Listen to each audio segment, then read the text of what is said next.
Hi there! Now we have looked at some ideas on solving poverty, let's take a closer look and dive deeper into one that we believe will derive the greatest impacts. The Robin Hood tax. Let's look at the rationale for this measure. According to the Credit Suisse Global Wealth Report 2021, the richest 1% of people in the world own 4–5% of global wealth, while the richest 10% own 82% of global wealth. If we assume that the richest 3% of people own approximately 60% of global wealth. Based on Forbes' 2022 billionaires list, the combined net worth of the 500 wealthiest people in the world is approximately $7.5 trillion. The Robin Hood tax is derived primarily as a redistribution of wealth.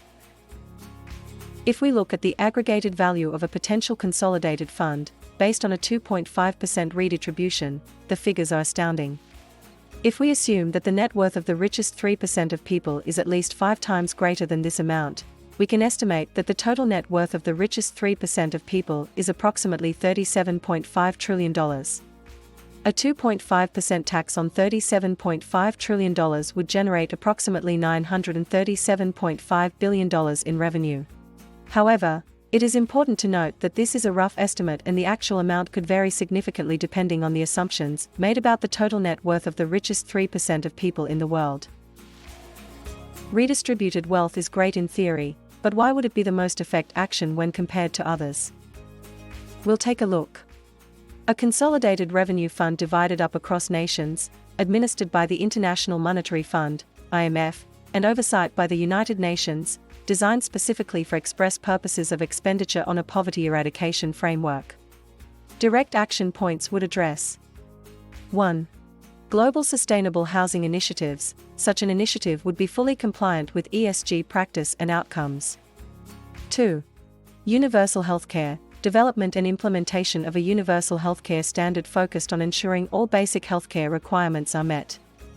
3. Universal education outreach. Similar to healthcare, a universal education baseline would be created in outreach, flexible delivery programs deployed to all areas of need. In developed countries, barriers to education would be removed through both an outreach and subsidiary perspective. Lastly, 4.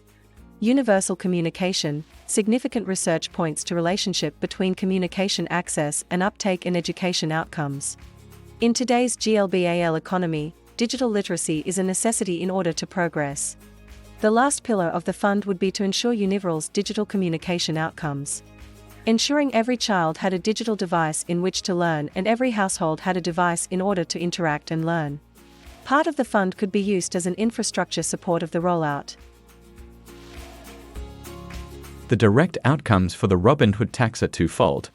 Firstly, ensuring that no family, child, or person lives in poverty, regardless of color, culture, or creed. Secondly, provide an ongoing baseline of universal care and support, ensuring, in future, anyone who falls on hard times is able to be supported and lifted above the minimum standard of living. Your avatar should voice over the different steps of the process so your learners can follow along.